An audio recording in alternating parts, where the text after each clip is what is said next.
Good morning, guys. Happy Easter. I see you, Rick Bowser and Squiffy Bear. Good morning. Hope you're doing good this morning.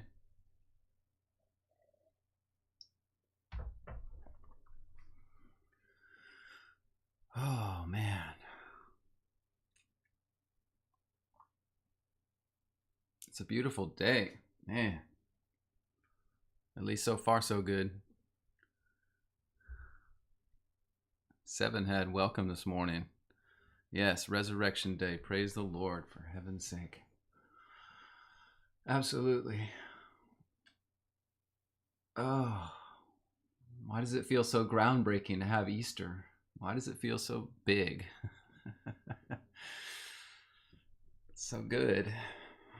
Oh, I just decided to start the stream a little early today. Why not? I'm in the mood. Let's do it. Oh, goodness. Good morning, Stacia. Good morning. Oh no, it's windy and rainy near you? Oh no, I'm sorry. Well, look at my background, because that's kind of what it looks like here. Not to flaunt it or anything, but... Oh, goodness. Such a week. Oh my goodness, guys. Such a week. Oh.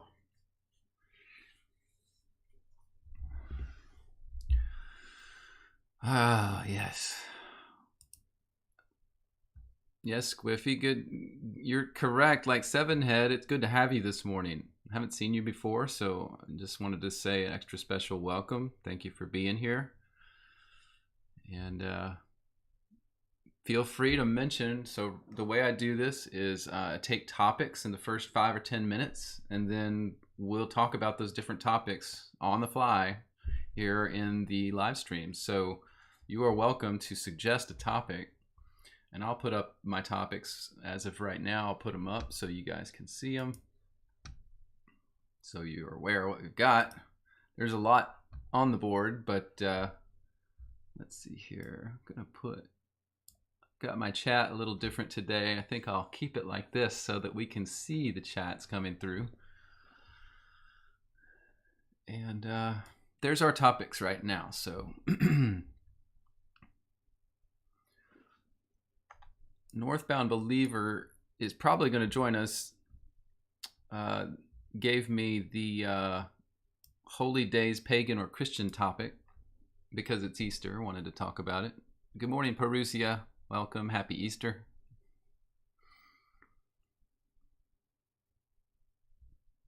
Sevenhead, you say you're a new sub a few weeks ago. Appreciate your research. Yeah, no problem. Absolutely. It's what I'm here for. Armored Raven, good morning.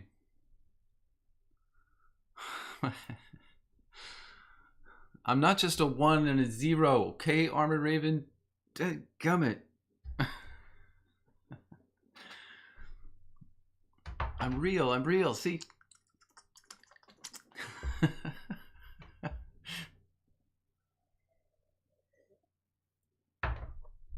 Oh, I got the wild hair this morning in the scruff. It's been a long week. You know, the reason it's been a long week is because of this first topic here. I mentioned the Covenant School shooting. Yeah, it's been a long week because I've been working on research for that. Oh, Armored Raven, now you've clarified and I understand. I thought you were meaning like we're just bits and bytes, but you're saying we're binary, right? Nice. Yes.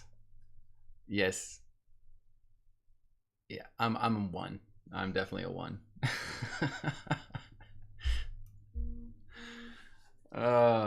That's so dirty. You're so dirty. Why do that? I guess I'm having fun today, guys. It's Easter. I'm so excited. Just, I don't know, something good about about this day and about thinking of my Savior and what's happening in the world, and things are slowly shifting in a very big direction.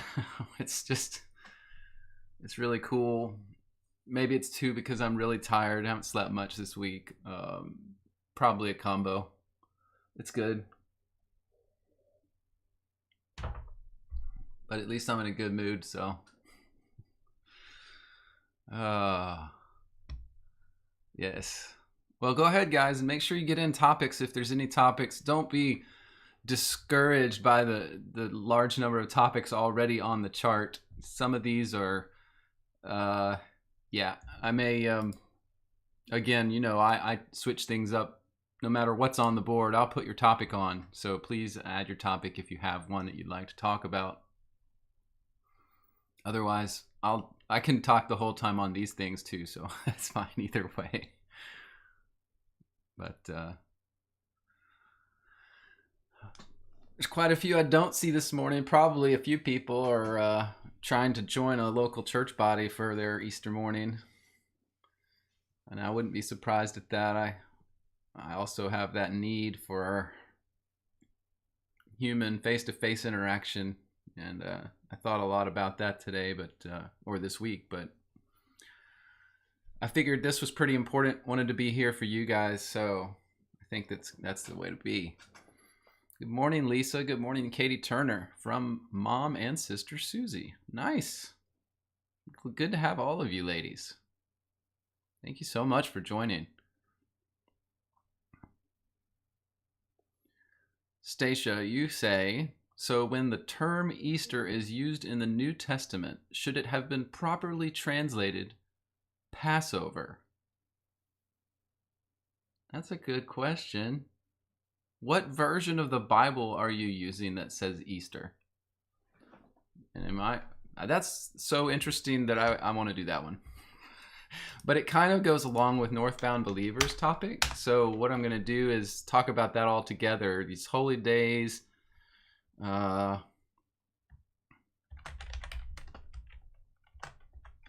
Let's see. Easter. Should Easter be Passover?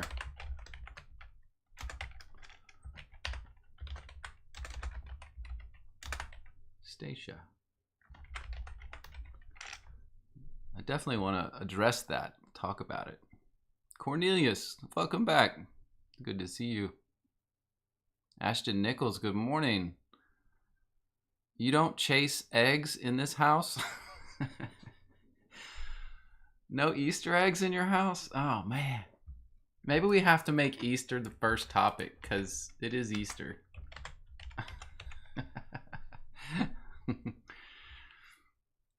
Hey, Northbound Believer, good to see you in the chat there.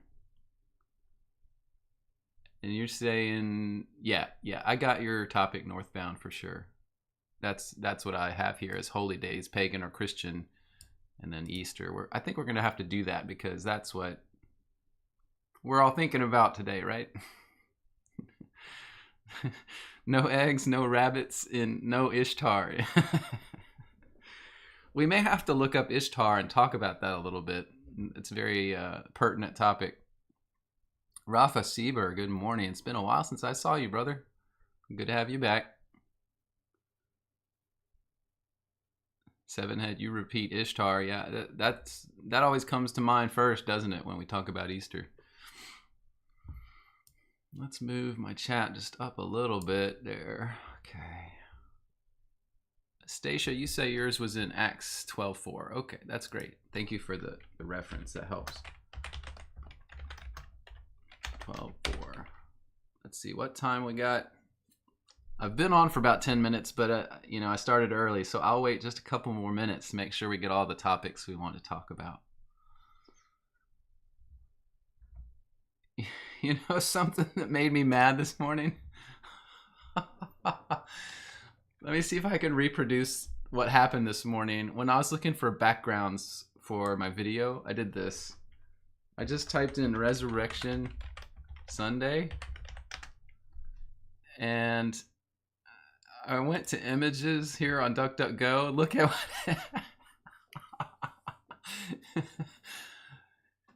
Apparently, the terms Resurrection Sunday brings up millions of Easter eggs.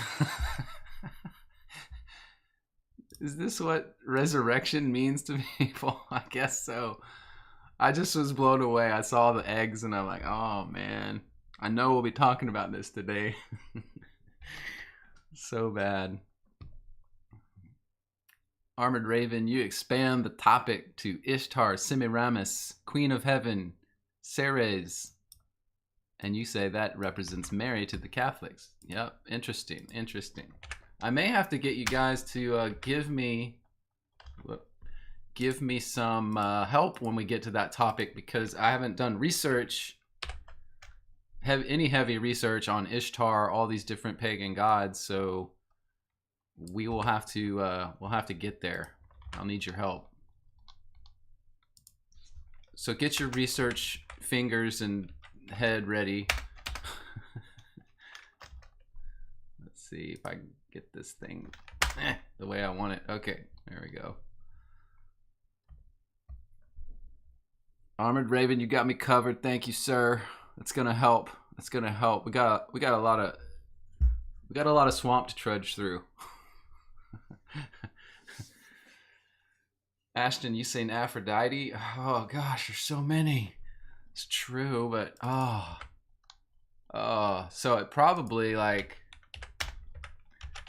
it carried over into what, Greek and Roman pagan philosophy as Aphrodite. Yeah. Makes sense. Cornelius, you say Orthodox Church, Passover, Easter. Rafa, you ask, have I read 2nd Esdras? Very interesting discussion with Angel Uriel. Yes, I've read it many times. Quite a few times. It's one of my favorite prophecy books, actually. Esdras and Baruch. They're just so, undervalued by the Christian community. It's like, whoosh, those used to be a part of the Bible and we just ignore them now. It's crazy. Oh man, I'm running out of coffee, but I'll make it. I've got some water. Okay, I think we'll go ahead and get started, guys. So I know that we're probably going to do a deep dig on the Easter stuff, okay? And so I definitely want to do that. But what I want to do is start with this topic. Some of you know why I'm starting with this topic of the Covenant school shooting, but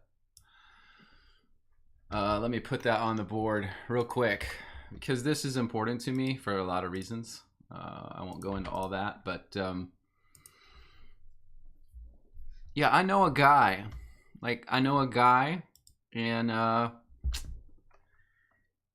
And this guy got a video done this week and is almost ready to be released. This guy right here, he's a great guy. You love him. I mean, he's a nice guy. But later today, he's gonna release a video. Like, he actually already released one, but he's gonna update it with some new information. He's gonna release a video this evening, or this afternoon rather, on these channels, and it's going to include all the information he has on the Covenant school shooting. And I'm telling you, after you see the updated video, there will be no question in your mind as to what happened that day. No question at all in your mind. This guy's got so much information on it. It's just crazy. So to give you a little preview of what you're going to see in this smart guy's video, really smart guy. He's a great guy. You'll love him. You're going to see that there was the day of, or 1 year and 1 month, 13 months before, you're going to see that there was an active shooters training drill at that school. So that's interesting information, because We have lots of things that came out from the police about this shooting. We had body cam footage from 2 different officers. We had security cam footage from the building. We had, we had a victim killed, apparently, with no damage, no collateral damage to the wall or the victim. There's no blood. There's no gunshots in the walls. What else? What else? We got lots of stuff. As I examined, or not me, I examined it too, but this guy did such a great video. But as you look at things like this is from the body cam footage. If you notice this tree, this is a redbud tree. And if you notice the blooms on it, there's just a few little blooms on this tree. But at this time, at the time of the shooting, redbud trees looked like this. They were full bloom, in full bloom right now in this area where the shooting was. So if that was the case, this body cam footage would show a tree that was fully bloomed out with all purple. And you wouldn't have brown bushes, because at this time, at the time of this shooting in Nashville, the bushes have already started sprouting. They're all green. Everything's green right now. So I'm just telling you, there's a lot of problems for these guys to explain. Another thing that's interesting too is the shadows in the body cam footage. They're a little too long for the time when the shooting occurred. They're a little too long. It is morning, but it seems to be earlier than they said it was. It's earlier than the shooting, which is said to occur at 10:16 a.m. These shadows are a little too long for that. These shadows are more about 9 o'clock. So all the body cam footage seems to point to the fact that it was recorded a year and a half ago, or a year and a month ago, in February of 2022, when they ran an active shooter drill at this school. Of course, there's so much political aftermath that occurred after this shooting that you have to wonder, was there something a little more to it? So much political stuff that happened. You may have heard about a lot of it, but you had people like this lady who knows Nancy Pelosi and was a part of the Highland Park shooting. Her son was in the Highland Park shooting a year or 2 ago, and she apparently was amazingly present at the day of the Covenant School shooting. And she jumped in front of a microphone and started lobbying for gun control the day of the shooting. Very interesting. There was another lady named Shondell Brooks that was also there the day of the shooting. Shondell Brooks is the mother of a victim from the Waffle House shooting that was in Tennessee another year and a half ago in Antioch. And so she was just amazingly present the day of the shooting in the press conference with Ashby Beasley. It's amazing. It's really amazing what they were able to do. So anyway, I just wanted to say that all this comes together in a beautiful package. This really smart guy is going to release this video later today. And again, to reiterate, it's going to be released on these channels. I'm going to put on your screen so you can go and check that out right there. So if you want to see that video later today. Now, if you go there right now, the guy had already done a video. He's updating it. So you probably want to wait till later. When that video comes out, I think he's going to put revision 2 or version 2 on it. So the original is there. When version 2 comes out, those originals will come down. And so that'll be later today. I just wanted you to know so you can catch that if you want to see it. Man, just like I didn't sleep much this week, that guy didn't sleep much this week either. He was working on those videos almost all week. That's why some of the topics from last week here, just some of our topics from last week here, I didn't personally get to because I was researching too, just like, this Psy-Cry guy, whoever he is. So anyway, I wanted to mention that because it's important. It's important that we know what they're doing. It's important that we're aware. There's mothers and fathers and good people that are swept up in it there at the Tennessee Capitol, probably even today, protesting, lobbying for gun control because of this shooting and what they did. So we all need to be aware. We need to be aware. All right. That's all I want to say about that guy's video. It's coming out later today. Y'all can catch it. Okay. So let's change to our next topic, which I think I'm going to name it this right here. Easter. Easter. Pagan or Christian. So let's get on to this. So I guess what I would start by saying is that in general, hold on, I'm going to respond to that comment, Northbound, real quick.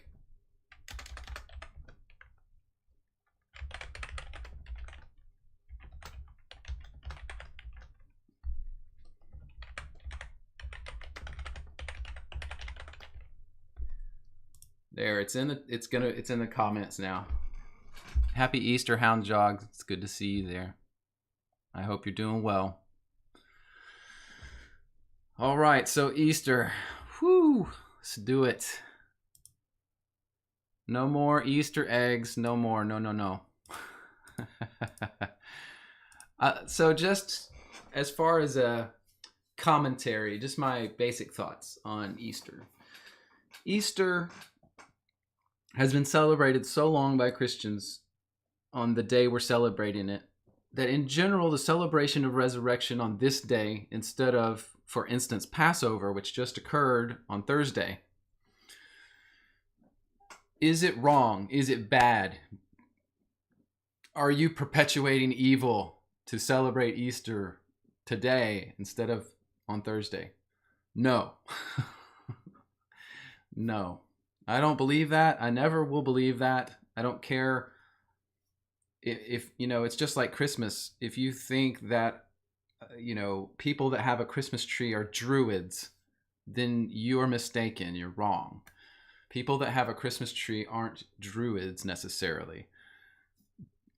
It feels like to me, and I think we had this conversation at Christmas time, but it's kind of like, to me, if to a man it is a sin to eat meat, then he should not eat meat, right?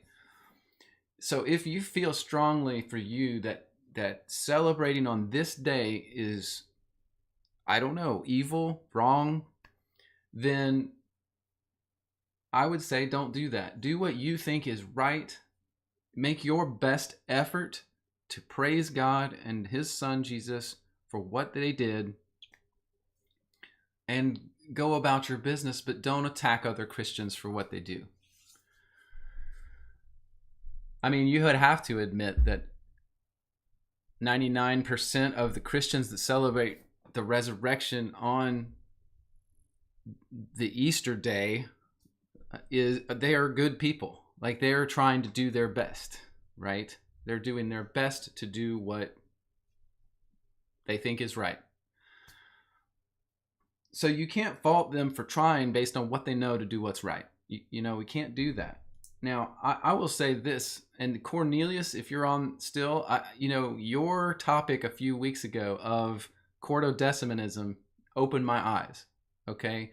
Definitely opened my eyes to the fact that sounds like early Christians did celebrate not Easter and not Passover, but they celebrated communion, the Eucharist, on Passover, for the simple reason that Christ was the fulfillment of Passover, right?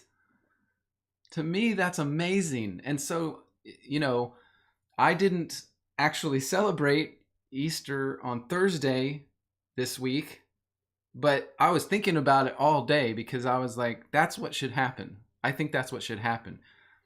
To me, it makes sense. Christ was the Passover lamb. He fulfilled that entire, practice of the Jews and the Feast of Unleavened Bread and all the things Christ fulfilled. And so to me, understanding that Christ gave the apostles, the disciples, the example of communion, Eucharist on Passover, why would we do anything other than celebrate Passover by taking communion as Christians once a year on that day? And I have you to thank for that, Cornelius, bringing that to my attention. I had never even heard the word before you said that. To me, that makes sense. But am I excited today? Am I happy? Am I telling my family on my phone, Happy Easter? Yes, I am. I don't think there's a problem with that. But now, maybe this is the chance we do some digging. Because I'd love to know more about what's the origin of Easter. I mean, we found out in that study a couple weeks ago that seemed to change around the time of the 3rd and 4th century. Again, right around the time of the Council of Nicaea, okay? The same time when the Catholic Roman Church was getting its dirty paws on Christianity, right? And so that to me is a huge red flag. And why did it change? And C. Jones, I see your comment there. Wasn't communion to be done to proclaim his death until he comes? If he's already come, do we still do it? Yes, he said that. He also said, do this in remembrance of me. And all the Christians from even 70 AD forward still did it in remembrance of Christ. And they did it on Passover, as far as I understand. So yeah, I know what you mean, C. Jones. Why do we still do? But I think it was a dual purpose. It was definitely for them at that time, but it was definitely also to just remember what Christ had done. So, Come Alive, you say you're going to publish a video on your channel about this after your wife wakes up. Okay, cool. Awesome. Guys, be aware. Come Alive posted a new video. I noticed, Come Alive, you're getting some good views over there. You're getting a lot of traffic. I like that. I'm happy for you. But yeah, and Hound Jog, your comment about people doing their traditions, being in this world but not of it. Yeah. I think it's a best effort. It's where your heart is. Where's your heart? But anyway, but yeah, so apparently it all changed around 325 AD, right? Near the Council of Nicaea. And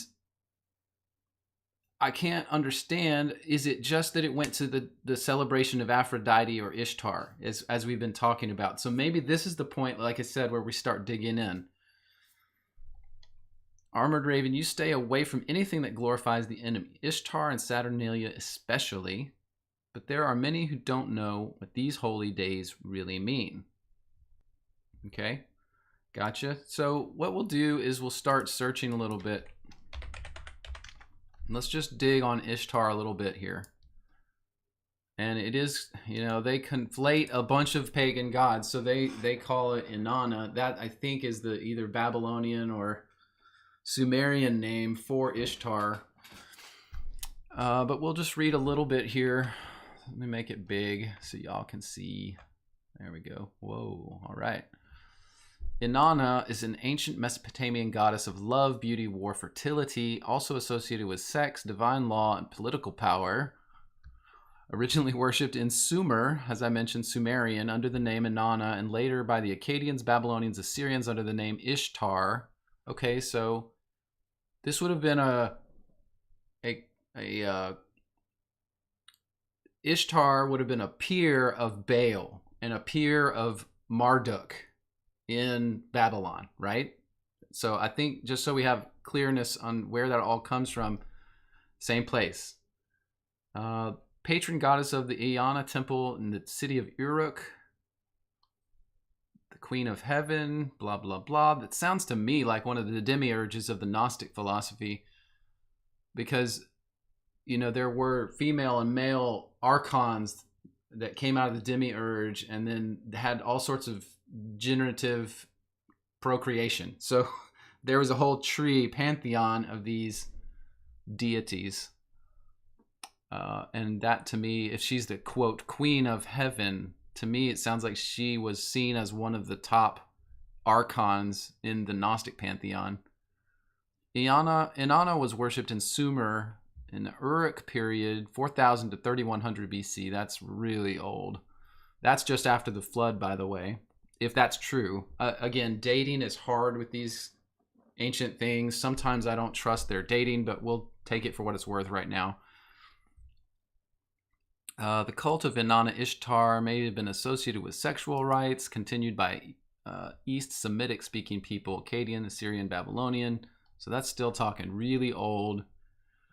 And then later Phoenician Astarte, and that turned into the Greek goddess Aphrodite, just like you guys were saying. And so I'm checking out some of your comments, guys, so I keep up with you too. Lindsay Ball, welcome this morning. I'm sorry you feel bad, by the way.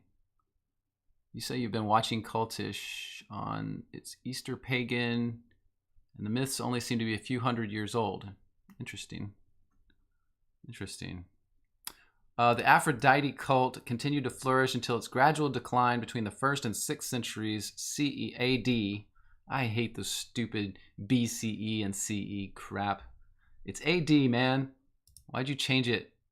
Just like the Catholics changing the calendar, retards.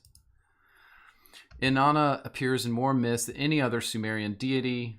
Has a highly unique number of epithets and alternative names, comparable only to Nergal. Okay, whatever. Etc., etc. In the Epic of Gilgamesh, Ishtar asked Gilgamesh to become her consort. Interesting. I think there's some people, aren't there some people that think that Gilgamesh is equivalent with Nimrod? Is that true? Or am I just making that up? Y'all can comment on that. I don't remember. Let's see here. Man, the comments are slow. Man, I'm gonna see if I can speed up the comments. See if I can do it. If I can't, I'm getting y'all's comments about a minute after you make them. It's kind of painful. Just want to see if I can fix that. I don't know if I turn the comments on super low latency. I've done that before and it totally screwed everything up. So I probably won't do it. Yeah, it's already on medium setting, but whatever. I leave it. So etymology, by the way, etymology is one of my favorite areas of study. Etymology is the history and the, I guess you would say, evolution of language, and how, you know, modern terms come from ancient terms, and how the languages, it just moves through a language. The same word might move through 4 languages and becomes the modern version of this very ancient term. And so that's what etymology is, the study of how language and terms in language come to be. So they're saying Inanna's name may derive from the Sumerian phrase Nin An Ak, which means Lady of Heaven, which of course would be why they call her the Queen of Heaven. Makes sense. So I'm trying to just skim for things of interest here. Ishtar origins. All right. Oh, that's interesting. A tablet of Lugal Kisalsi from apparently, supposedly 2400 BC that mentions Inanna. So we do have lots of reference to this Inanna, which they say became Ishtar. Worship of Inanna. Very interesting.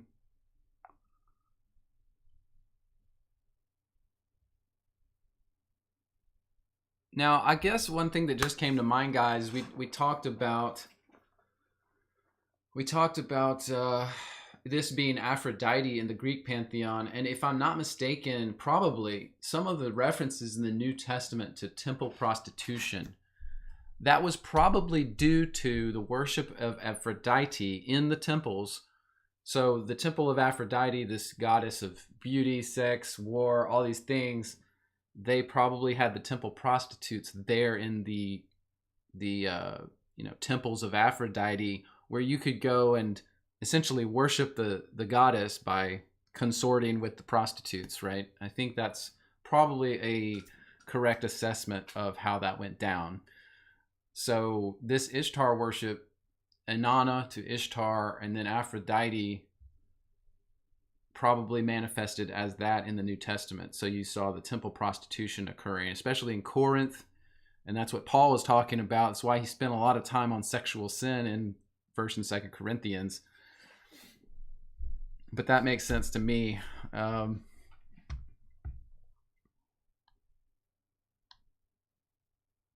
just skimming here. I'm skimming to see what else might be relevant here. Feel free to put things in the chat, guys, to help. This is something I haven't really studied much before.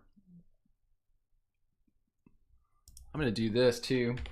Ishtar sculptor.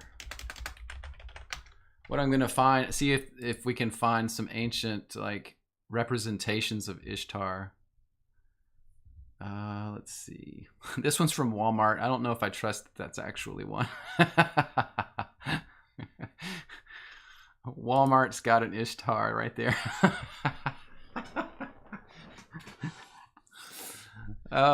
If that's actually a reproduction of an ancient sculpture or figurine, then it's amazing to me how the concept of beauty has changed, right? Sorry. I am a guy. What can I say? I'm a guy. Yeah, this is not an ancient, so that's garbage. Yeah, don't trust Walmart. No kidding. So maybe this is an Ishtar statue. I don't know. It's interesting. That's from the temple. This is interesting. So this one is from the temple of Ishtar at Mari, Syria, from they think 2600 or so BC. That's pretty cool. Ignore this title, please. Ignore the title because, I'm not saying it's aliens, but it's aliens. This stuff is awesome, guys. I love this.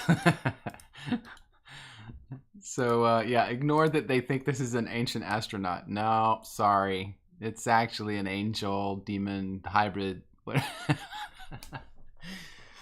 It's just funny. It's funny what they try to push on us.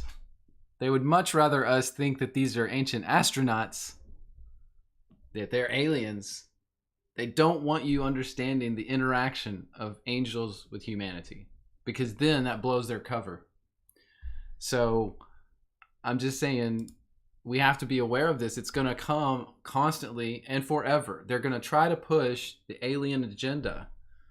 And when disclosure comes, you can be 100% sure that it's still a lie. Disclosure on aliens in the end by the government, by the Pentagon, will be a lie. Okay? I'm just warning you. Disclosure will be the single greatest cover they've ever tried to push on humanity. There will never be full disclosure unless a lot changes. There will never be disclosure.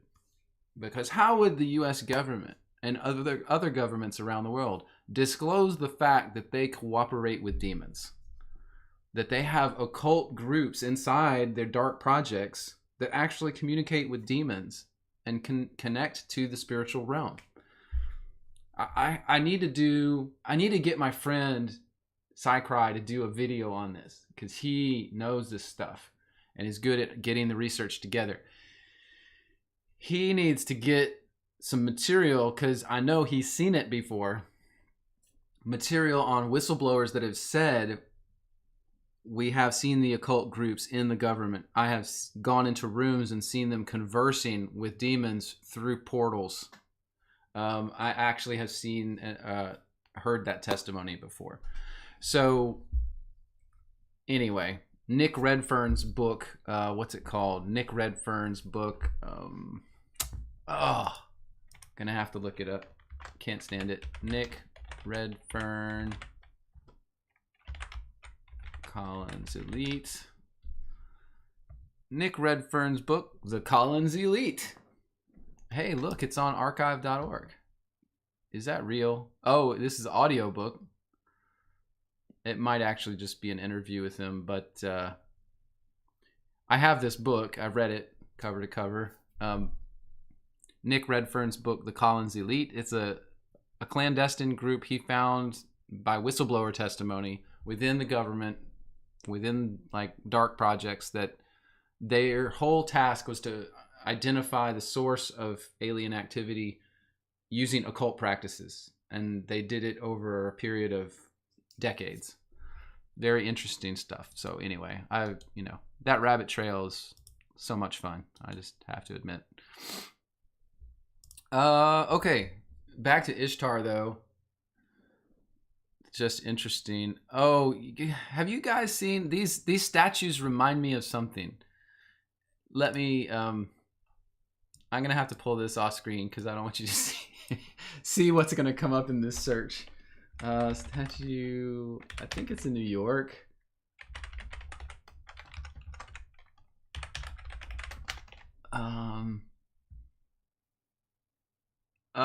Yeah, this one.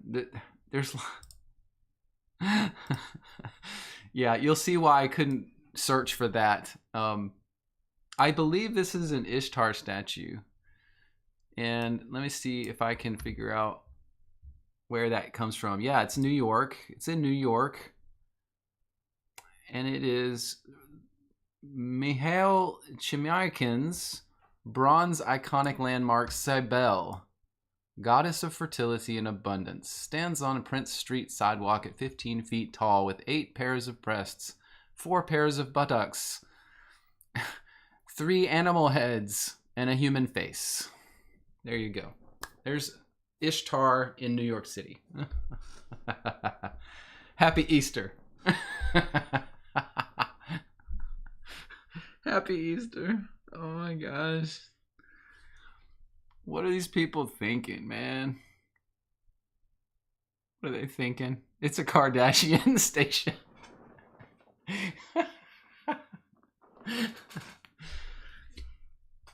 You know, if they love Ishtar so much and like 16 breasts and stuff, why are they convincing trans people to cut off their breasts? You know, I don't understand. I thought they liked breasts. What's wrong? I'm just, it's all about orbs. It's all about orbs, guys. It's orbs. Eggs, breasts, eggs, breasts, eggs. I'm sorry. Oh, it's been a long week, guys. It's been a long week. That's enough of that. Okay, that's enough of that. Get it out of here. Now, I have seen this one before. This is, why has everybody got to be so weird? I've seen this relief sculpture. I was trying to just get this one relief up, but this is one that's, I think, in Iran. This relief of Ishtar, with the bird feet, the wings, and then. So anyway, that's a good representation of actual real relief sculpture that has to do with Ishtar. But there you go. It's got the owls. It's got owls. Amazing. Wonder where those came from. Maybe Hermeticism, Gnosticism. Very interesting. Well, so anyway, I don't know where to go really further with it, guys, other than Yeah, Armored Raven, you're right. Thank you for saying that. It is Lilith. The owl is Lilith, and the word Lilith is in the Bible. Actually, it's very interesting. Um, oh, I can't remember the verse because it's not in the English. It doesn't say Lilith. Um,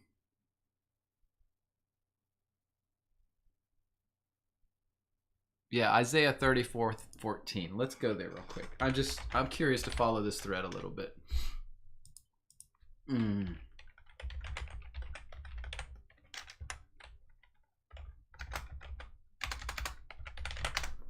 Ah, my fingers, they don't work.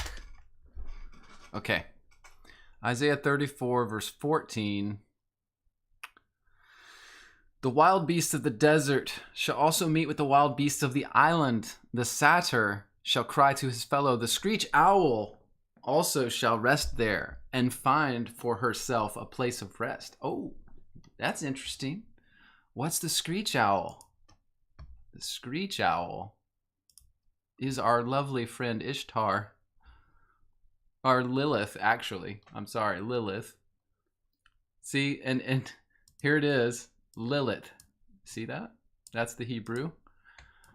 And it's saying Lilith will also rest there and find for herself a place of rest.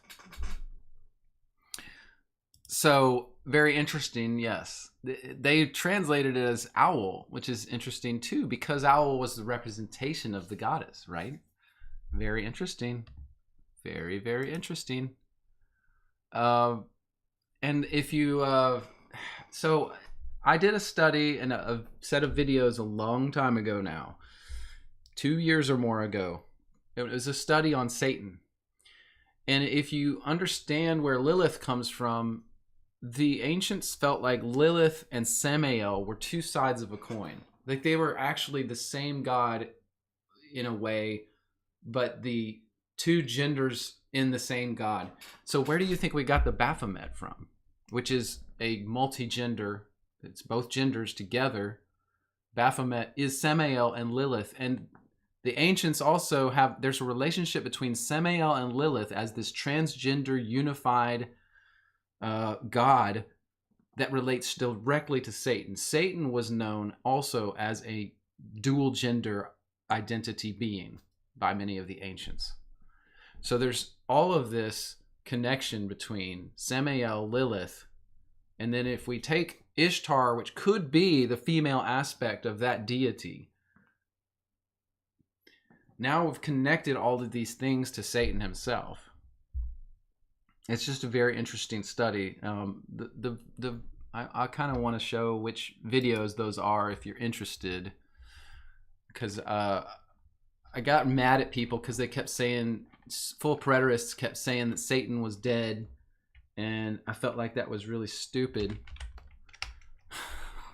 So I started doing, or no, I kept running across people that thought Satan was not a real being. That the word in the Bible was just the word adversary. And so Satan isn't a real being, according to them. It's just, a term. It was never a proper name, which is bull. Bull for Baal. Bull. Satan. Ah, interesting. I'm in a weird mood today, guys. I am very happy for some reason.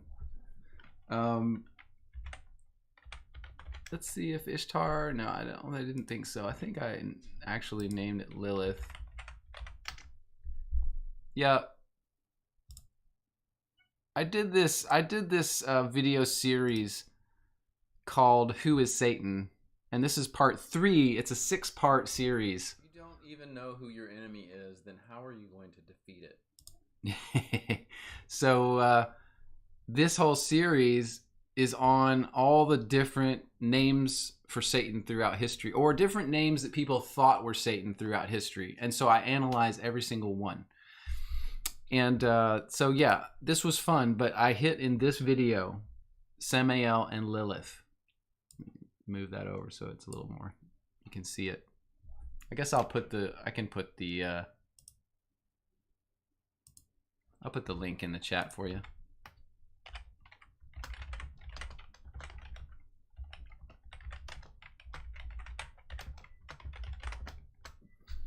There you go. Okay. So that's the one. But anyway, some interesting things in that study too. So I don't know. Do you guys? I'm going to put it on you now. If there's anything else you want to go over, I think we've established at least that if Easter is related to Ishtar, which it is, the name is, then it's based. It's at least in conjunction with a pagan celebration, right? A pagan practice of Aphrodite, Lilith, Ishtar, all these fertility goddesses. And it all happened in the vernal, what is it, the vernal equinox? Is that what this is? And the spring, when everything's in bloom, the rabbits are mating, there's lots of babies being born. And of course that matches because of all the fertility worship. And so when Rome probably got its dirty little paws in everything, like it did in 325 AD in the Council of Nicaea, did they combine a bunch of things? Did Constantine go, yes, Christianity is the religion of the Roman Empire. We love you, Christians. And because we love you so much, we're going to combine your worship of Easter with our, or Passover with our worship of Easter. It can all happen at the same time because we love you. We care for you. It can be a glorious day of celebration in our nation, in our empire of Rome. I can see that happening from political standpoint. Constantine doing this from the ivory tower and saying, this is going to be great. You'll all love it. It'll be perfect. Trust me. And of course, many of the Christians went along with it because they were silly, just like people today are probably silly. I hope at first that there was fight against it, that they didn't do it. They didn't want to. But because I know that the practice of quartodecimanism, it did extend past 325 AD, but it trickled out over the time. And of course, if the state sanctions Easter, the celebration of Easter,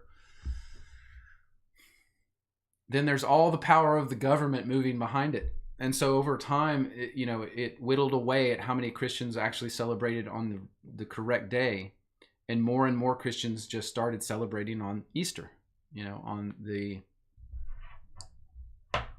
current pagan day, right? I mean, the Seventh-day Adventists have really strong views against this kind of thing. Like, for instance, probably if you've heard anything from the Seventh-day Adventists, that they think that because we celebrate, we practice Sunday worship instead of Saturday Sabbath worship, that because of that, we are at a disadvantage. We are playing into the hands of Satan. They literally believe that we are giving power over to Satan by doing that.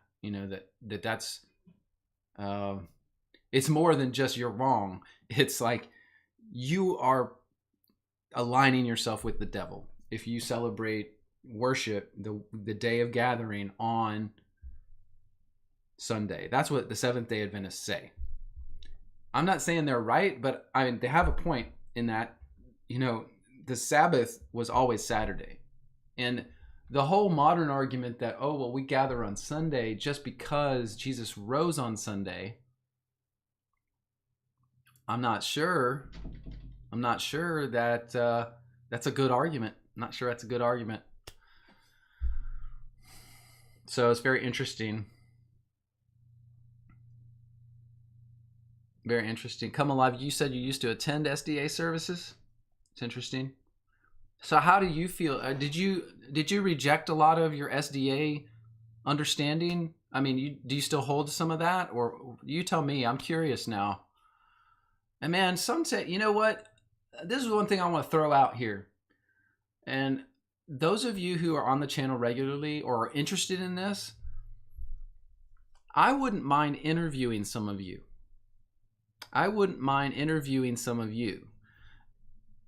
I was talking about this with some of my friends this week, but on certain topics, I think some of you guys have a lot to offer. And I don't, my channel is just about, I don't know, what is it about? It's about the truth. It's about these old scriptures and these writings. It's about trying to be honest with our study, trying to be honest about what we see in these writings and what's really there, and not taking just men's words for what we're supposed to believe. But so I actually wanted to put this out. I wanted to announce this to you guys. You know, I totally forgot. My brain is mush, and I didn't get a lot of sleep this week, along with my friend Cry. And so I forgot I was going to do some announcements. One was going to be this. I want to connect with some of you and figure out how we can do some interviews. I want to talk to some of you about either your background or things that are pertinent, that are important for Christians to hear. I've met with some people on this channel who have come out of literal Satanism and been transformed by God for good. And I would love to interview people like that. I would love to interview you if you just have a good story about your testimony, how you came to understand who Christ is, how you came to understand who God is. You know, like Lindsay Ball, I know you came out of Gnosticism. You've told us that many times before. I would love that as a testimony interview type style where I can talk to you about it and ask questions. Any of you who are interested in that, if you have a way to contact me already, then please do it. If you haven't contacted me before outside of the comments, then I would urge you, go to my website. It's on the screen at the top left, bible-scribe.com, and go to the contact form there and send me a message so we can get in touch. I would really love to interview some people that I have met on this channel. You guys are absolutely amazing. And I think that the information you have is valuable. And so if you're interested at all in doing that, and it doesn't have to be where your face is plastered on the channel, it could just be voice, but I just think that would be so awesome. And yes, Northbound, I will accept that on my Discord server. I have a Discord channel, Bible Scribe. And so if you guys can, if you guys are willing, I would really be happy to work with some of you on some interviews, some testimonies. So I just wanted to say that. Okay, so I made that announcement. I see now, Come Alive, you mentioned that as far as SDA, Seventh-day Adventists, you don't hold many of their beliefs, and you never believed that Sunday worship was receiving the mark of the beast, like they say, right? But you decided that the SDA church in general draws a delusional conclusion. See, I almost agree wholeheartedly with what you're saying. That's, to me, exactly how I feel about it. I feel like they have some things right, and some things are very helpful to understand about what they believe, but their conclusions in the end are not right. It's just not right. So that's awesome to hear you say that, Come Alive. Very cool. So what are y'all's comments here? Hound Jog, you're saying to get in touch with you. I can do that. I'll do that. Hound Jog for sure. I got to put some notes over here so I don't forget what I'm doing.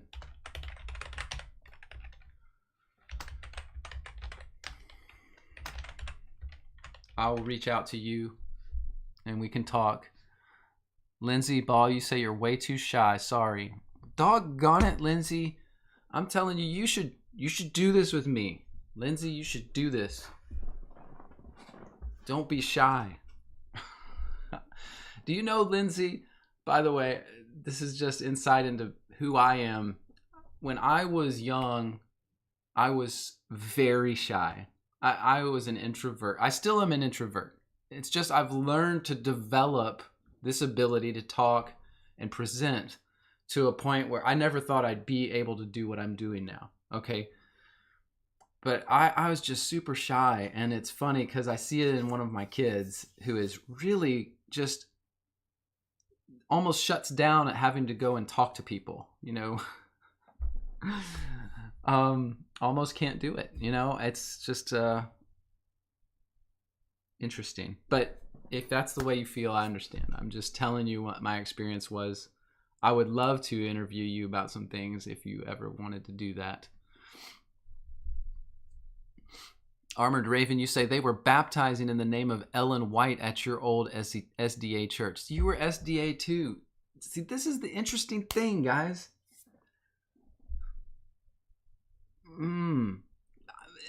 What is it about SDA? Because, like I've told you guys many times before, some of my journey into preterism started with understanding some things out of the Great Controversy, their book, because they have that focus on the first century and on 70 AD. It's just amazing how God used that in my life to help me open a door to something. It's not SDA, but something that I needed to understand, some truth. Just so interesting.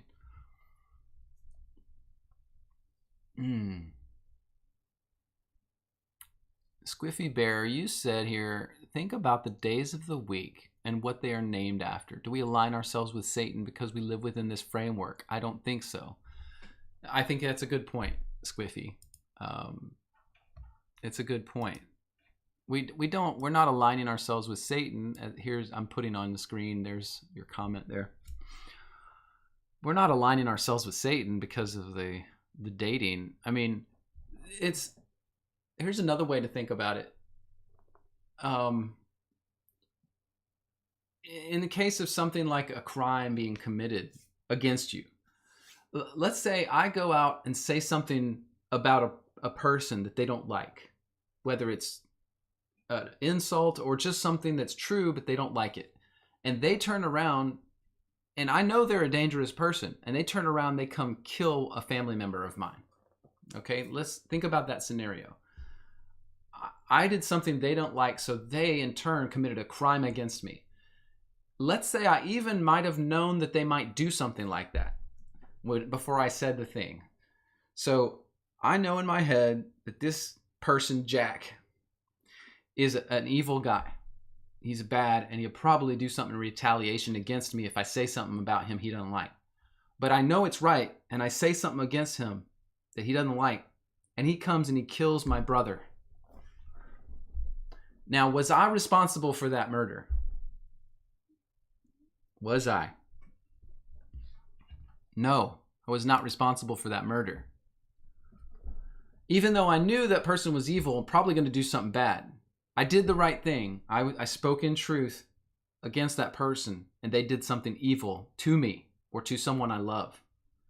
Am I responsible for murdering someone I love? No, that person is the evil one. And so in the same way, we've got these leaders in our world that have lied about the days of the week. They've changed calendars and dating. They've changed everything. They've messed with us. Are we responsible for their wrongdoing? No. Are we evil for celebrating the things we think are right on the wrong days because we've been lied to? No. We are not lying, they're lying. So don't get yourself in the mindset of attributing someone else's crime to you because you didn't perpetrate it. You can't do that. It's just like these school shootings and stuff. The left wants you to think you're responsible for killing trans people who are murdering people because you are mean to them. They want to say you are responsible for those murders or the killings, or you're responsible for what happened to them. Absolutely wrong. That's the absolute opposite of righteousness and justice. The person doing the evil act is the evil one, not the people that are exposing the person. So if my friend Psycry makes this video tonight about this shooting, exposing evil, and someone comes and kills a family member of his, it is literally not on Psycry. That is not his crime. That is someone else's crime because they are evil. And for all you feds that are watching right now, you can get that through your thick skulls. You are the evil ones. I'm preaching to you, you Fed infiltrators and CIA infiltrators right now. If you're in listening to the sound of my voice, you either turn to the right, to the good side, or you're going to go to hell. Stop following your handlers. Stop following your handlers. They are ruining you. They are ruining your soul and your spirit and your life.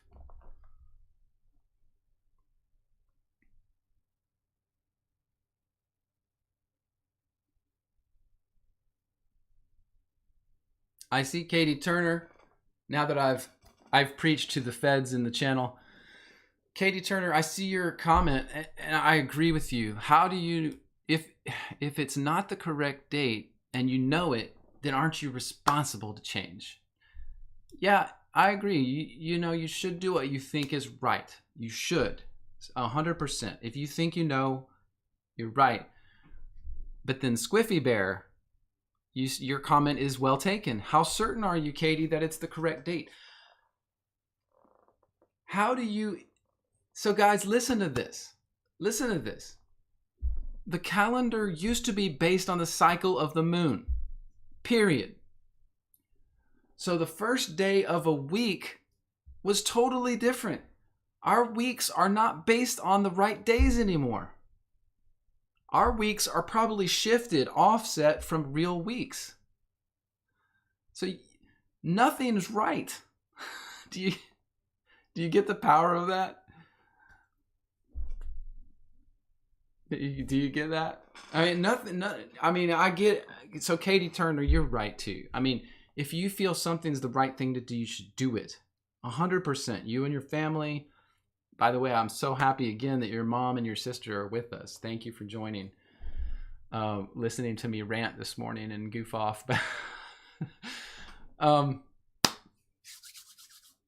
But yes, there's so much lie that we're digging through right now. So much shade, so much blindness.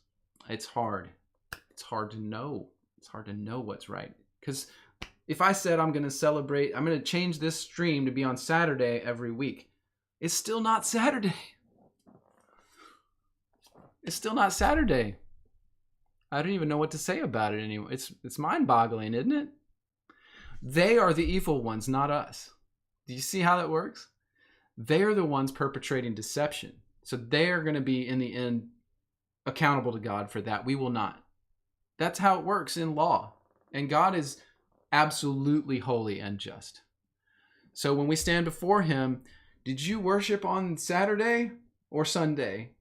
He's not even going to ask you that question. He's going to bring those people before him. Is it the Pope? Is it this person? Is it this person? When they get there, the ones that changed all this and screwed with it, it's going to say, why did you change my days? Why did you change my commands? Why did you change my times and seasons? Do you see what they're going to have to deal with in front of God, when they get to the gates? They're going to come screaming down to hell like a ball of fire. They're going to bust the gates of hell wide open. It's going to be sad for them. It's going to be sad.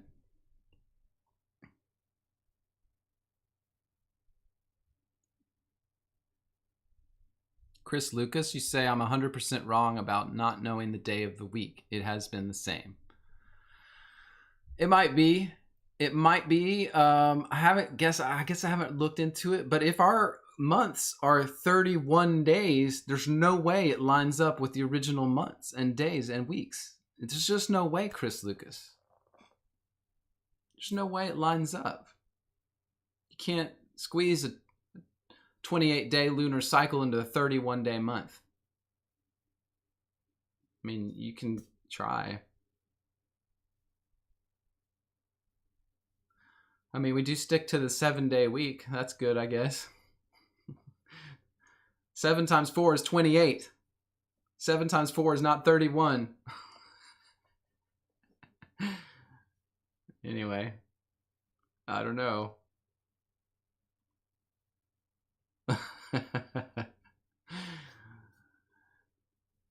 Oh. Anyway, I'm not mad. I mean, like Chris Lucas, it's a good point. I just don't see how it works out mathematically. It doesn't work out. Squiffy Bear, can we be 100% certain, especially in the days we're living in? It's hard. I don't know how to be 100% certain. Chris Lucas, you say, right, but even in the Bible, the moon created on day 4. Right, so then it's offset 4 days, perhaps. I mean, but that's still a 28-day lunar cycle, still 4 weeks in each lunar cycle. So there's 12 months in every year, except for an extra month in a catch-up year.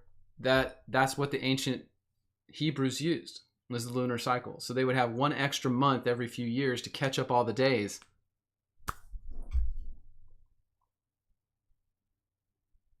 Lisa, I see you say there's an interesting concept that there are people on the earth who don't have a human soul. Some on the evil side probably don't have a normal human soul and cannot make the transition to good. Interesting. I don't know about that. Like, I don't know what to say about that. Is that possible? Does that follow with the nature of who God is? Is that something that perhaps there's such a huge conversation there, Lisa. I like that comment. It's interesting, but I can't make real good assertions based on that discussion.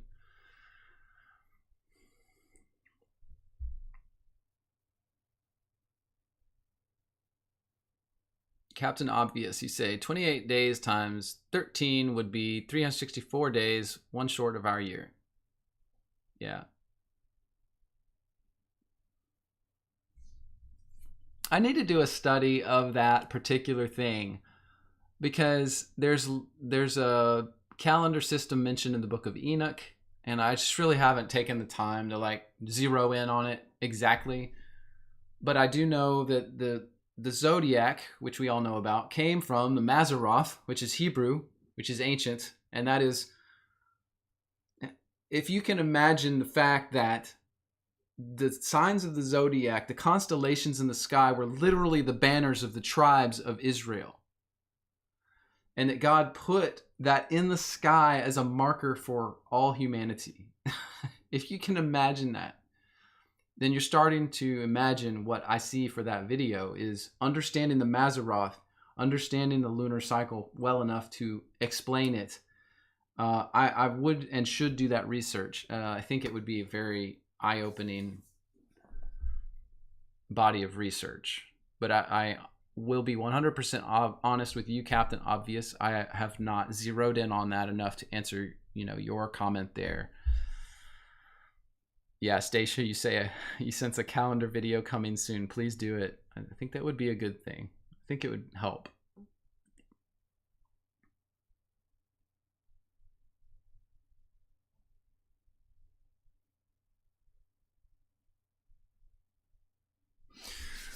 All right, let's see. I think we should go to. Should we go to another topic? Should we go to another one? I mean, I don't want to. We've used almost an hour, so we're not going to have a ton of time for these topics. So we're down here at Mama Chose Joy, which I don't think I've seen her today, but Joshua 10, the sun standing still. Let's do it. Oh, you're right, Stacia. I got to get to Acts 12:4. Let's look at that real quick before we move on. I want to see that. I forgot about it. It's my bad. Not that. Ew, gross. Ugh. Get that out of here. Get that out of here. Acts 12:4. Let's go to Acts 12:4 and look at that briefly before we move on. I want to see this. Acts 12, verse 4. At the time Herod stretched forth his hands to vex certain of the church, he killed James, the brother of John, with the sword. Because he saw it pleased the Jews, he proceeded further to take Peter also. Then were the days of unleavened bread. And when he had approached him, or apprehended him, I'm assuming he's talking about Peter, he put him in prison, delivered him to the 4 quaternions of soldiers to keep him, intending after Easter to bring him forth to the people. Ooh, that's a good one. So let's go to the Greek there, and I bet we're going to see the name of our goddess. Not our goddess, but let's see what the Hebrew or the Greek says. Intending after the Passover.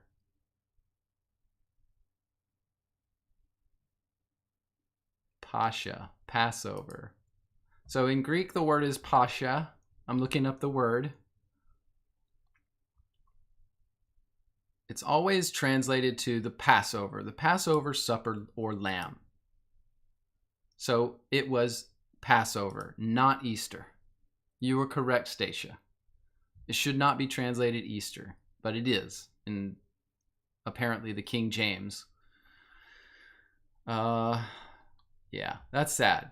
That's really sad. This is, see, in New American Standard, in every case translates this word Passover. And it should always be translated Passover. So, I mean, I'm sorry, guys. This is one of those things. This is where I start getting sad, because I'm like, how can we? It's so hard. How can we teach people the truth if they're reading a Bible that says Easter when it should say Passover?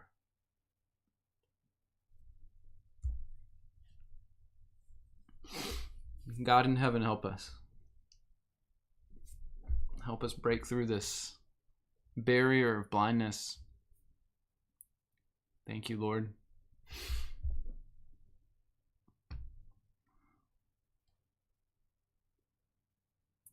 Chris Lucas, I see your comments on the calendar stuff, and I'm going to take them all down, and that will help me in my study too. I try to be honest with you guys, you know, when I don't know things, or if I'm still studying or working on stuff. Absolutely. So let's see. I'm just copying, getting all your comments as information that I can use to jumpstart my study.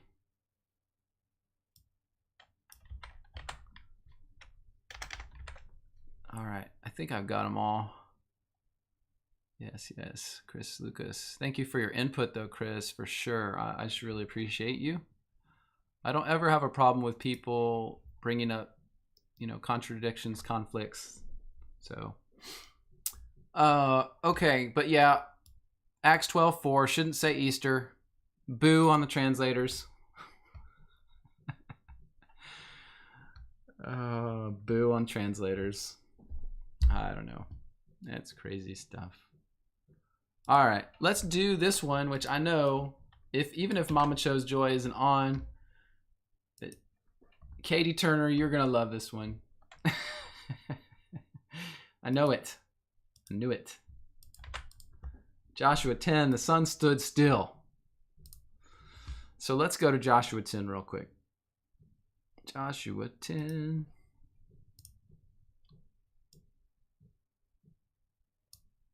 Man, that's awesome. I love scrolling through the books of the Bible. I'm just thinking like, man, okay, we're going back in history. Time travel. Book of Joshua, chapter 10. Let's see. I'll try to jump to the area. Then spake Joshua to the Lord in the day when the Lord delivered up the Amorites before the children of Israel. So this is a big battle. It is against Gibeon. Look, it's Adonai-Zedek. It's King Melchizedek. This is where we were last week with Melchizedek. By the way, I don't know if you guys saw in the comments, but I have a follower named the Beaten Horse. And this follower is exceptionally talented and has been studying Hebrew for a while now. And this person helped us clarify Melchizedek and Adonai-Zedek as the same person in the Hebrew, and also clarified Melchi. By the way, the word Melchizedek, Melchi, is the same consonants. It's the same word as Melech, meaning king. It means king, and Sadiq, or Zedek, is righteousness. And so that's how that name means king of righteousness. Or Adonai-Zedek, which is master of righteousness. So it all makes sense. It all makes sense. It's the same person. Melchizedek, or Adonai-Zedek. Okay, king of Jerusalem, etc. But then the men of Gibeon, and Joshua is fighting the men of Gibeon. Joshua ascended from Gilgal, and the people of war the mighty men of valor, etc., etc. And the Lord said to Joshua, fear not, I have delivered them into your hand. There shall not a man of them stand before you. So they're going to lose, you're going to win, Joshua, etc. And in this context is where this passage on the sun standing still comes from. It came to pass as they fled, the Gibeonites fled from before Israel, were going down to Beth-horon, that the Lord cast down great stones upon them, and they died. There were more which died with the hailstones than those who the children of Israel slew. So Joshua's group, they killed a bunch of them, but most of them ran away, and then God threw rocks on them, hailstones from heaven that killed them. And Joshua spoke to the Lord, Yahweh, in the day when he delivered up the Amorites before the children of Israel. And he said in the sight of Israel, Son, this is Joshua, saying, Son, stand thou upon Gibeon, and now moon in the valley of Achalon. And so this is Joshua saying it because he's speaking to the Lord and saying, essentially, God caused the sun to stand still, and the sun did. In verse 13, the sun stood still, the moon stayed, until the people have avenged themselves upon their enemies. Is it not written in the book of Jasher, which we've read much of? So the sun stood still in the midst of heaven and hasted not to go down about a whole day. And there was no day like that before it or after it, that the Lord hearkened unto the voice of a man, Joshua, for the Lord fought for Israel. And Joshua returned, and all Israel with him, unto the camp to Gilgal. So this passage is one which, of course, a lot of people in the flat earth community use to support their view of a flat earth. And I will say this. I'm going to hide the window now and talk. Everything in the Bible, everything that happens, everything that's talked about in cosmology in the Bible and in all the surrounding texts lends itself to a view of the earth, where we are living on the earth. The sun and moon have a course they run in heaven, and they are commanded as luminaries. They are angels, a special type, not angels with wings. They don't fly around. Well, they kind of do. But they have a course in heaven laid out by God, and they are commanded to keep that course. Luminaries are a type of spiritual entity that is mentioned in many, many different texts. And so for God to command the sun as a luminary to stay still in the sky for a day is no big thing. God can do that. He doesn't do it today. He's not doing it right now. The sun's not standing still. But for heaven's sake, God commanded it and it happened. So I will just say that the whole concept of cosmology in the Bible, for me as an individual, to understand the Bible, to understand the ancient texts, and I'm talking about all the ancient texts, even from as far in the modern time as even a few hundred years ago. For you to understand it, you need to have a cosmology similar in your head to what they believed, which was the earth doesn't move. The land is flat and it goes for a long way. And there are boundaries. The book of Jasher, as we saw in a previous video of mine on Enoch, it talks about the boundaries of earth where it's ice, like the far reaches, where he went and he traveled to talk to God, and it was ice and it was snow. Then above earth, we have to get in our minds biblical cosmology to understand what he's talking about. Above earth, there's the sky, the clouds, and all the blue stuff you see. And then there's a firmament in which are fixed the star luminaries. And according to these ancient writings, the moon and the sun have paths they traverse on a schedule. And they are commanded by God to keep that schedule. Any star luminaries or any luminaries that do not keep their schedule are imprisoned in Tartarus for that disobedience. They don't just get to make up their mind. But what happens when we see a star fall? What is that? Is that God representing justice on a luminary because it's not following its prescribed order? Our concepts are so steeped in modern day science that we can't consider the reality of what they believe, let alone what the reality of those things is. So can God command the earth or the sun to stand still for a day? Hell yes.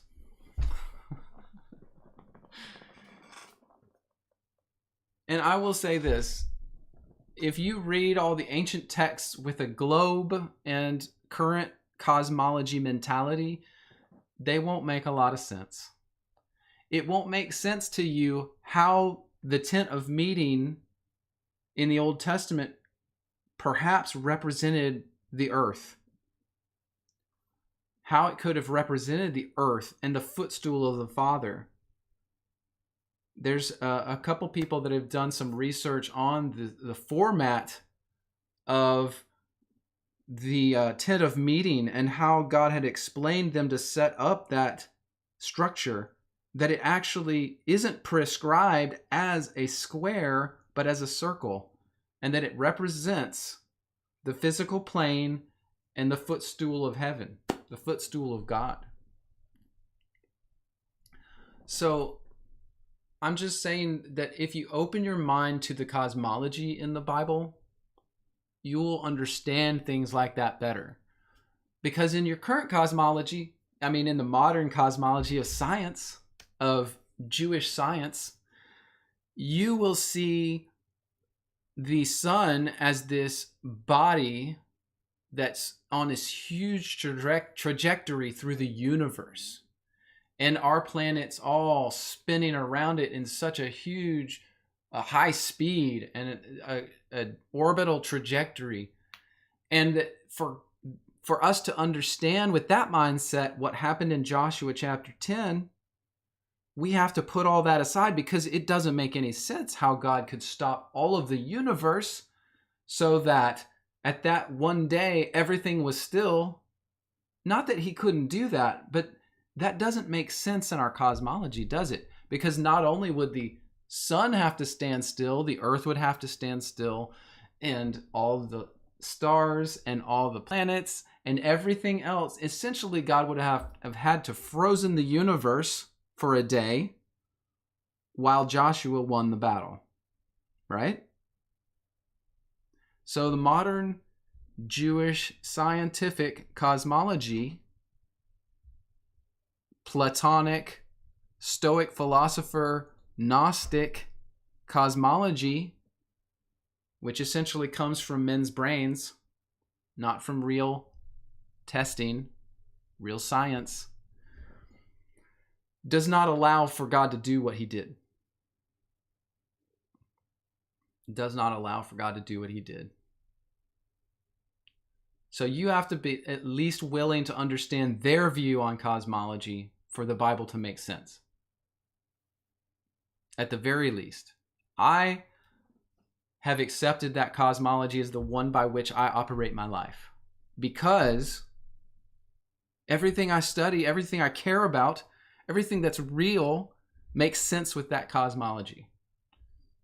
Everything I experience as I go out in the world makes sense with that cosmology. The other cosmology drives me towards madness because I can't test it. It's all mathematics. Why does the sun have to be 93 million miles away? Why? The answer is because that number makes the mathematics of their model make sense. 93 million is a ridiculous number. Ridiculous. The idea that the moon would have to be 320,000 miles away to do what it does, that's also ridiculous. Do you understand why those numbers only make sense in their model? Because their model requires those huge numbers. It requires that so that their math works out. So they can say, here's my napkin. See my math? It all works out to 93 million miles. See, it's on my napkin. It's real. But when we look out there, or we look at the earth that we're on as we fly above it in a plane, or when we're on a mountaintop, everything we experience tells us a different story.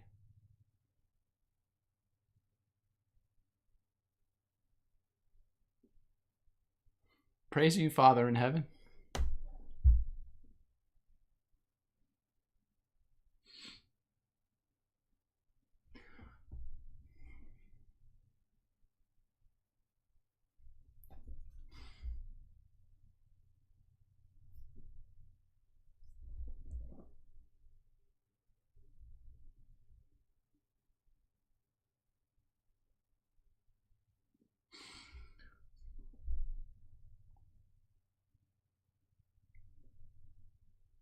I'm sorry, guys.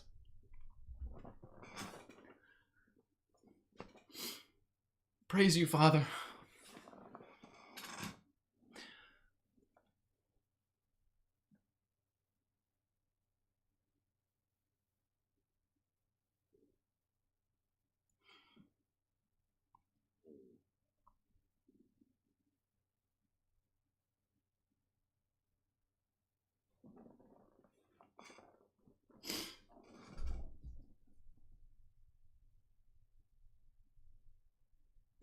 Sorry, guys. I'm just kind of overcome with what we just said. It's just like, it's so powerful. It's so powerful.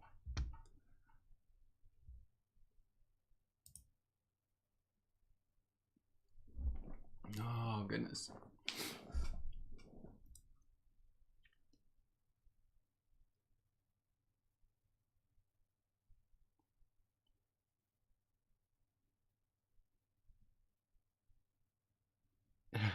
Thank you, Lavia and Rose. I appreciate it.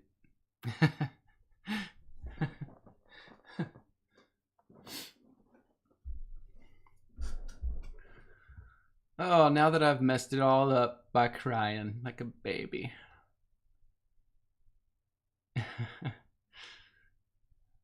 I'm sorry, guys. God was talking to me. I couldn't help it.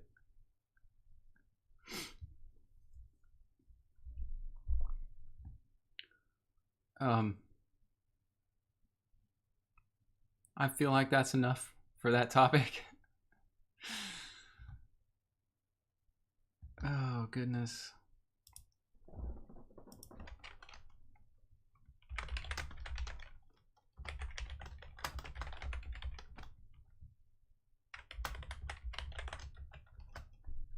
I just think we'll end it today, guys. I think that's it. I really appreciate you all joining me today. Such a good day. I'm so happy today. I love you guys. Take care of yourselves. Spend time with your family. Tell them the truth.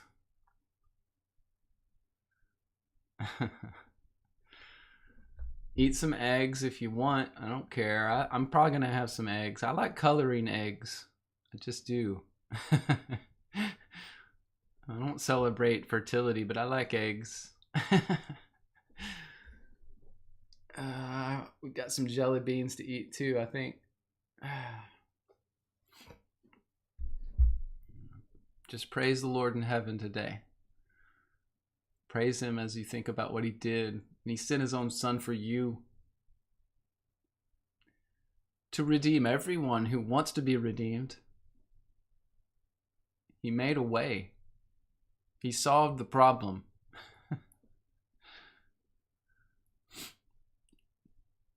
Praise the Father in heaven. You guys are cool. Thank you so much. Even you feds, I appreciate you too. You agents of intelligence. You know what? Your hearts need to change too. Have a great Easter. Y'all take care. Have a good day. Bye.